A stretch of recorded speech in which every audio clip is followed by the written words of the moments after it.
여러분은 이 세상을 살아가면서 가장 큰 복이 무엇이라 생각하십니까? 아, 나 복 받았어.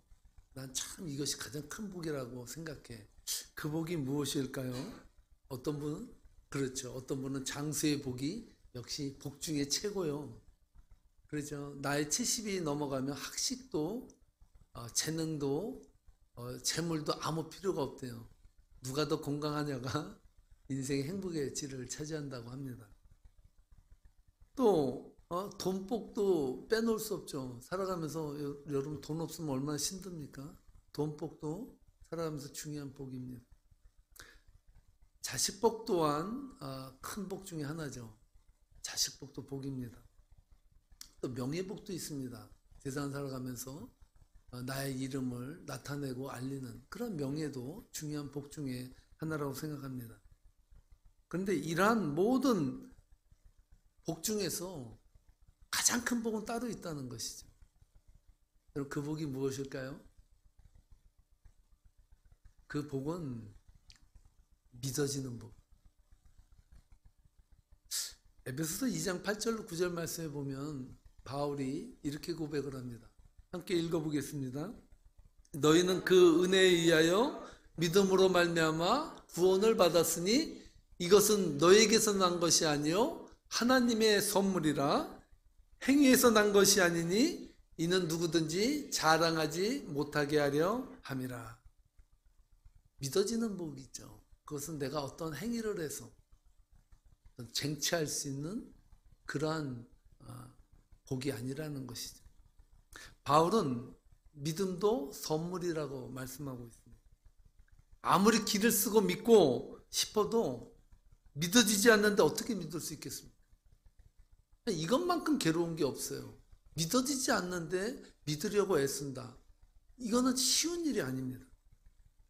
일본 기독교 사회사학과로 유명한 가가오 도요시코라는 사회 사업을 했던 복음주의 목사님이 있습니다.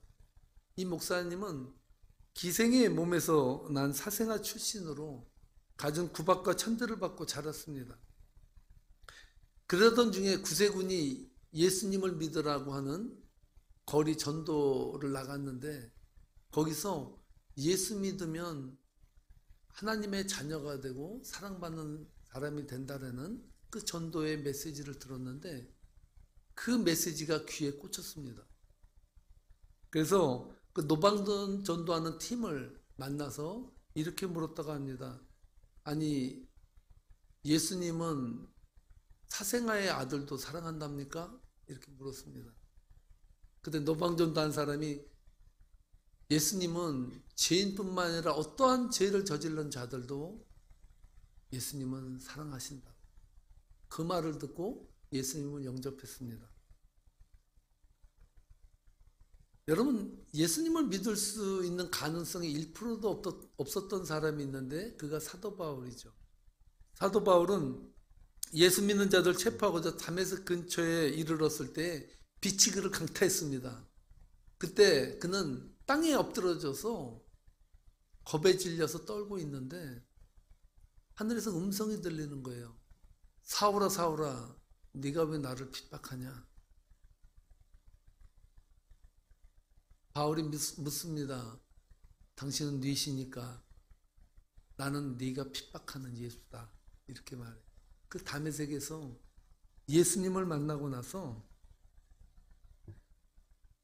그 자신을 만나 주신 은혜로 인해 바울은 예수 믿는 자들을 잡아들이던 사람에서 예수를 전도하는 사람으로 바뀌게 되었습니다. 그 외에 바울이 갈라디아서 1장 14절로 15절 말씀에서 이렇게 고백을 합니다. 함께 읽어보겠습니다.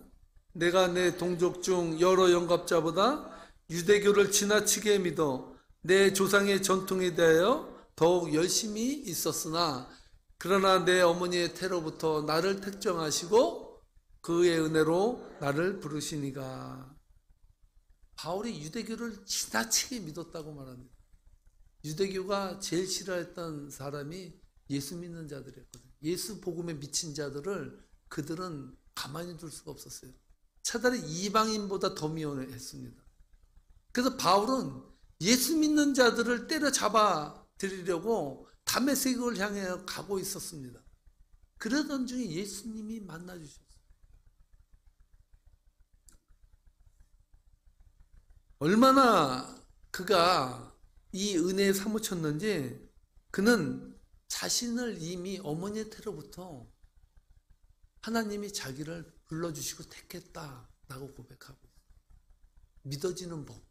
그것은 내 힘으로 되는 것이 아니라 어머니의 태로부터 나는 너를 지명하여 불렀다라고 하는 그 은혜가 있었다라고 바울은 고백하고 있다는 것입니다. 이것을 신학적인 용어로 예정이라고 말합니다. 이 예정의 교리는요, 많은 논란과 분란을 일으킨 교리 중에 하나예요. 왜냐하면 구원파들은 그렇거든요. 당신 몇 날 며칠 날 구원받았냐? 너 그 날과 시를 아냐? 모른다. 모르면 어떻게 구원받았냐? 이렇게 말. 그리고 또 한 가지 문제는 한번 구원받았다라고 하는 그것이 확신이 나면 어떠한 짓을 해도 상관없다는 거예요. 딱 구원받았으니까 하나님 다 나중에 데려간다는. 예정의 교리를 잘못 받아들이면 바로 이렇게 나는 이제 구원받았으니까 교회 안 가도 되고 믿음 생활 안 해도 되고 막 살아도 이제 난 하나님 자녀야. 하나님 어떻게 하겠어? 배째? 이렇게 말한다. 근데 그것은 바울이 이해하고 고백한 이 어머니의 태로부터 나를 택정하고 불렀다라는 이 말 속에 있는 바울의 그 깊이 있는 고백을 모르기 때문에 하는 말이에요. 바울은 도저히 예수님을 믿고 영접할 수 없는 그러한 환경에서 살았던 자신을 예수님이 만나주지 아니하면 만날 수가 없었다는 사실을 뼛속 깊이 느꼈던 사람이에요. 그래서 구원을 받고 은혜를 받고 보니까 자신이 받은 구원, 자신이 받은 은혜는 공로도 아니고 내 능력도 아니고 내 힘도 아니고 오직 어머니의 태로부터 나를 불러주신 그 은혜가 불가항력적인 은혜라 그래요. 불가항력적으로 거부할 수 그 은혜가 나를 붙잡아서 끌어올려셨다. 이것만을 나는 자랑하겠다라고 하는 겸손한 삶으로 나가는 예정이지, 한번 구원받은 건 확실하면 난 이제 아무것도 해도 상관없어라고 하는 자기 방종적 의미에서의 하나님 부르심이 아니라는 사실을 말하고 있습니다. 바울은요, 하나님의 자녀가 될 수 있는 조건이 전혀 없음에도 불구하고 하나님께서 자신을 사랑하신 것은 하나님의 부르심과 택하심으로 밖에는 설명이 되지 않는다라고 말하고 있는 것입니다. 오늘 본문 말씀 속에서 보면 하나님의 은혜를 깊이 느끼는 한 사람을 소개하고 있습니다. 오늘 본문은 아담의 족보 이야기입니다. 이 세상에서 제일 재미없는 책이 두 개가 있는데 하나는 전화번호 책이고 하나는 족보책이라고 합니다. 정말 어떤 면에서는 찾아보고 전화번호를 알려고 하는 호기심이 없는 사람들은 전혀 관심을 가질 수 없는 책이죠. 족보도 마찬가지입니다. 어떤 분이 저에게 본이 어디냐 그래서 어디라고 말했더니 어디냐 정확히 또 묻는데 그 다음에 이어지질 않더라고요. 별로 관심을 제가 가져보질 않아서. 오늘 본문은 아담의 족보 이야기인데요. 창세기 4장에서 이미 가인의 족보를 이야기했습니다. 가인의 자손들이 성을 쌓고 자신들의 각자의 재능을 가지고 문화와 문명을 일으켰습니다. 엄청나게 번성했죠. 그러나 하나님은 아담과 하와의 아들로 태어난 가인을 오늘 본문의 족보에서 보면 배제시켜버려요.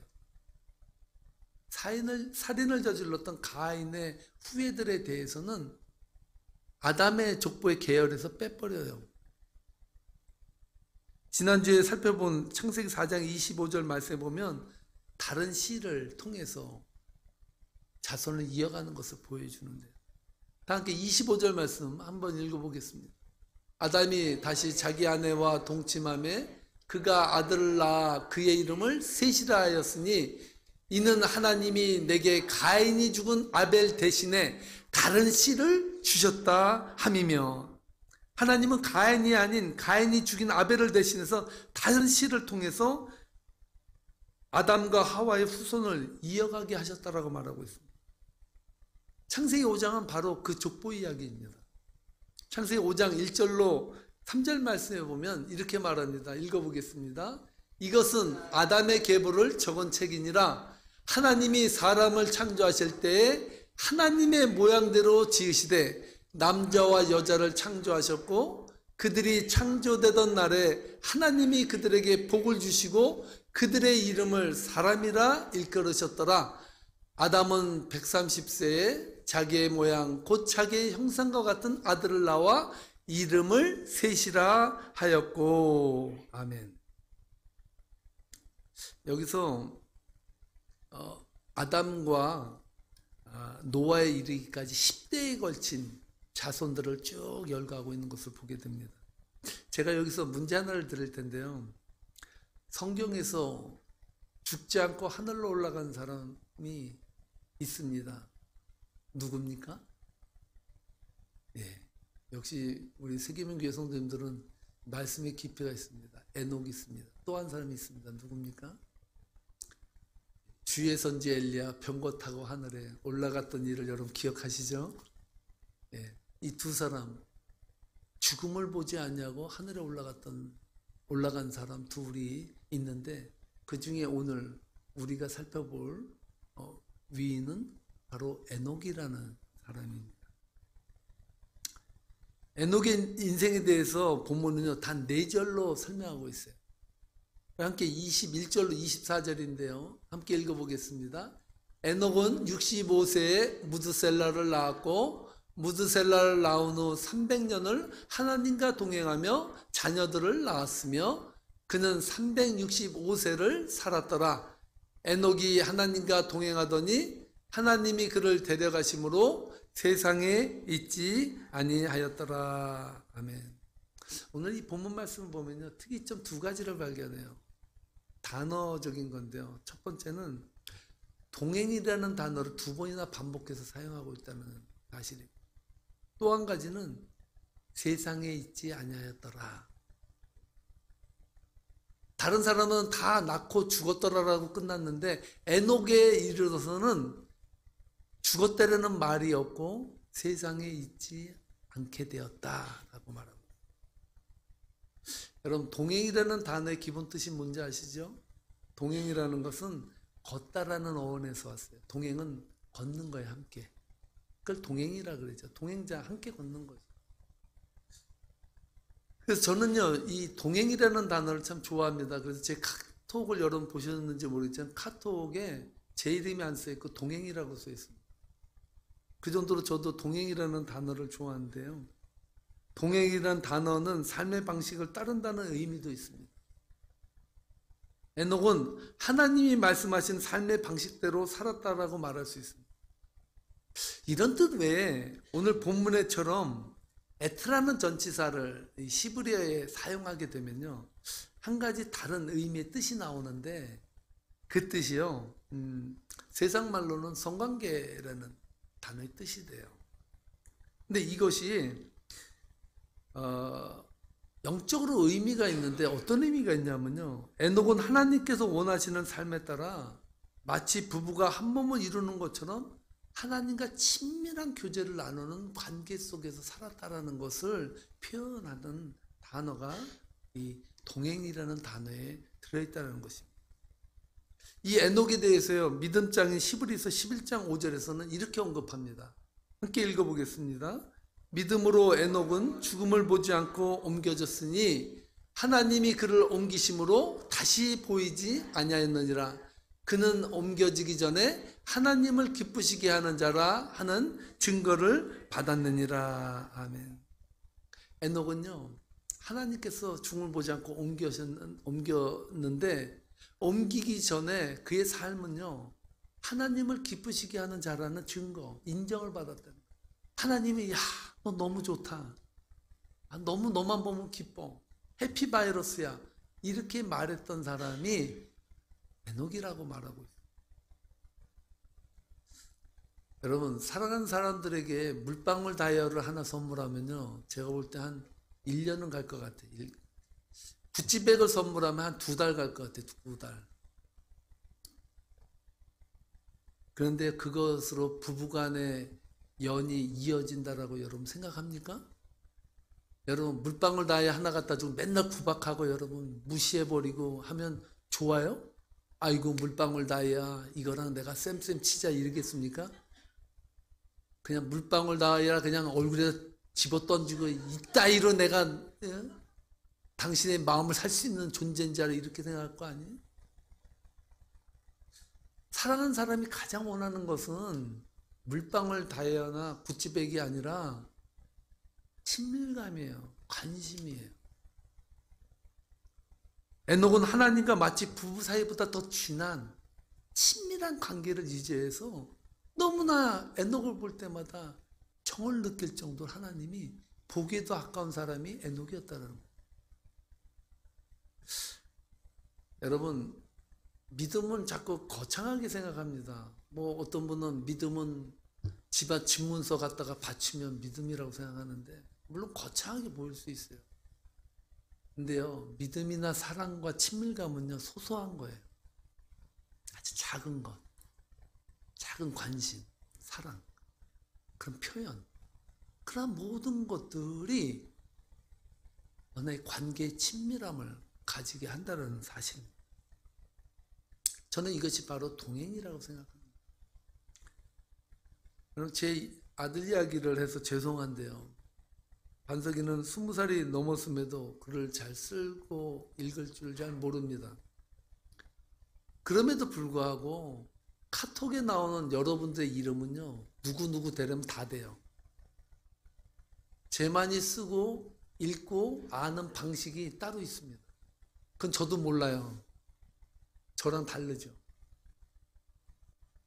핸드폰에 나오는 이름도 마찬가지입니다. 다 여러분들의 이름을 어떻게 기억하는지 모르는데 철자로 기억 안 하고 무엇인가로 기억을 다 합니다. 그래서 저에게 전화가 오면 딱 보고 누구한테 전화 왔어? 이러고 저한테 주거든요.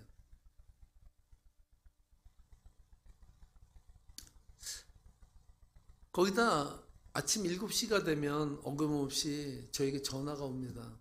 아빠 바이블 타임 보냈어? 금요일날 되면 결단 찬송 준비됐어? 그 평일에도 저녁 때 책상에 앉아 있으면 제 서재에 있는 책들을 어느 건지도 모르고 하나 꺼내가지고 와서 펼쳐놓습니다. 빨리 설교 준비해. 그리고요 저녁이 되면 콰이어 타임을 꼭 갖습니다. 그 시간은 혼자 들어가가지고 꼭 음악을 듣습니다.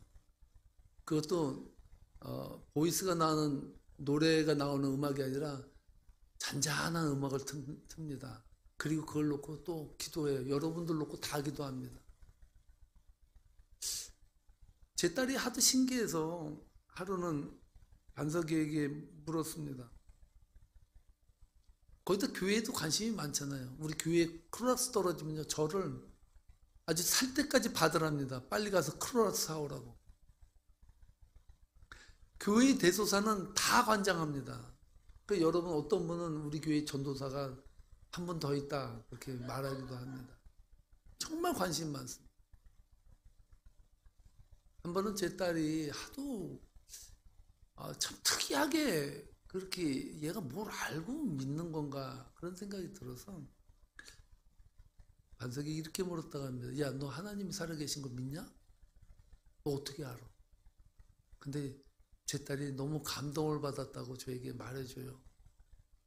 반석이가 뭐라고 말했냐면 나 믿어. 어떻게 믿어?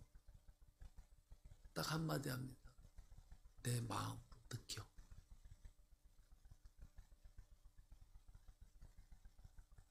비록 말은 짧고 글은 짧을지 모르지만 동행이라는 것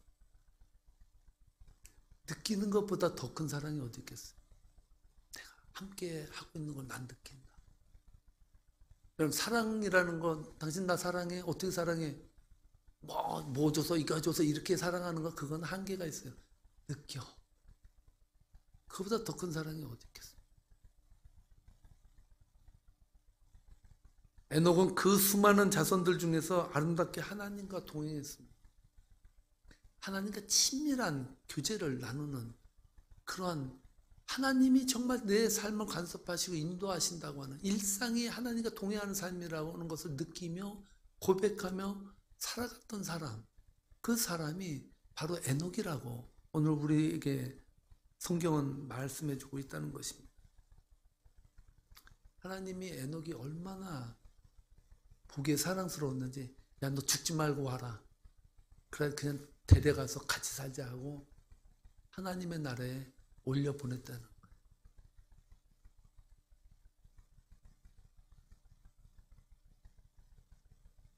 이 죄 많은 세상에서 고생하지 말고 그냥 와서 살라고.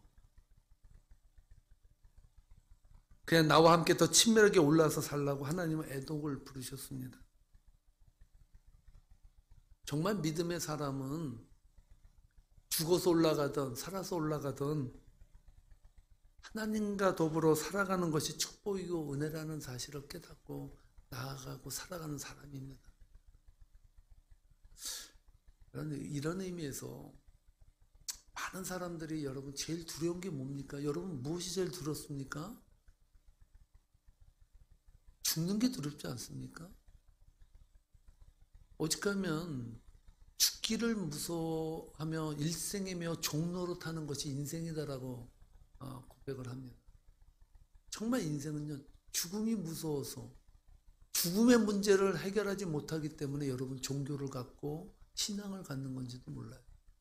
죽음이 없다면 아마 이 자리에 있는 여러분들나 저나 믿을 사람 몇 명 없을 거예요.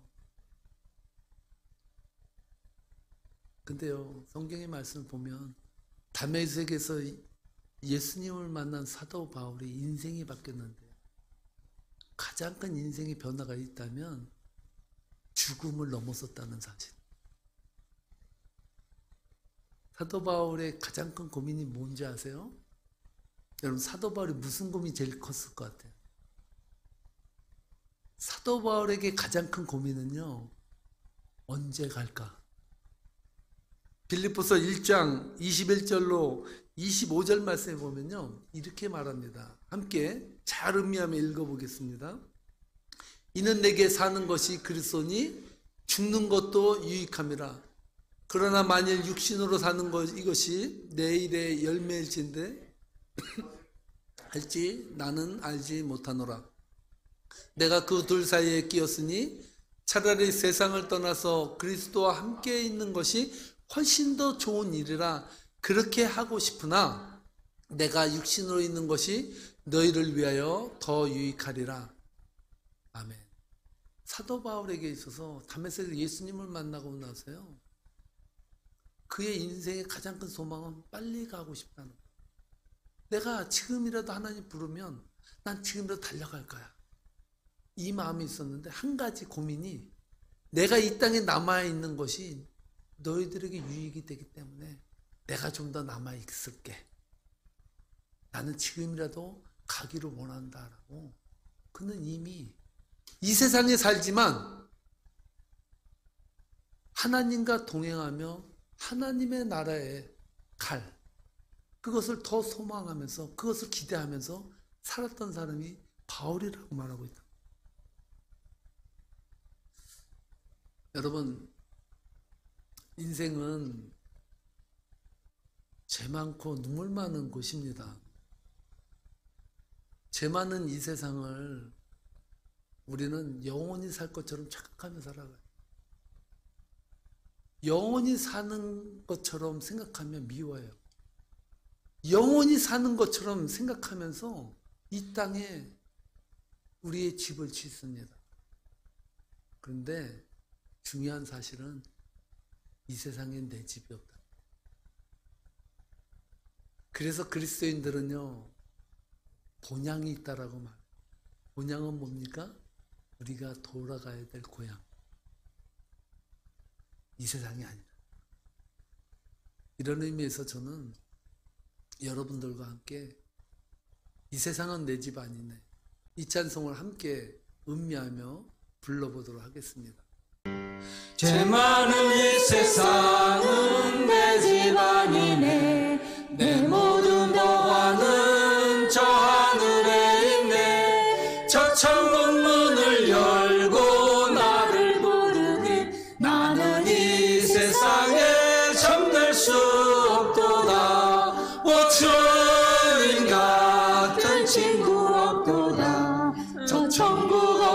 없으면 난 어떻게 하나 저 천국 문을 열고 나를 부르네 나는 이 세상에 잠들 수 없도다 저 천국에서 모두 날 기다리네 내 주 예수 피로 제 씻음 받았네 나 비록 약하나 주님 들기니 나는 이 세상에 잠들 수 없도다 오 주님 같은 친구 없도다 저 천국 없으면 난 어떻게 하나 저 천국 문을 열고 나를 부르네 나는 이 세상에 잠들 수 없도다 저 영광의 땅에 나 길이 살겠네 손잡고 승리를 외치는 성도들 기쁜 찬송 하늘 울려 퍼지네 나는 이 세상에 잠들 수 없도다 오 주님 같은 친구 없도다 저 천국 없으면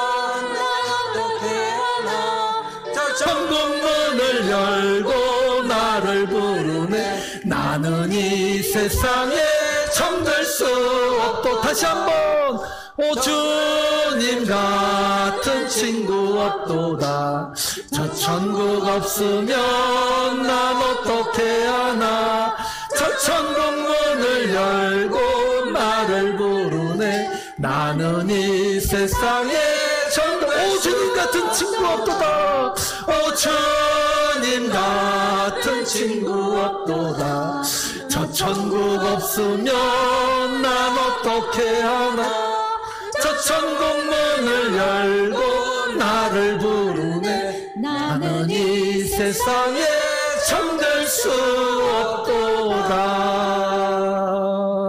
아멘. 기도하시겠습니다.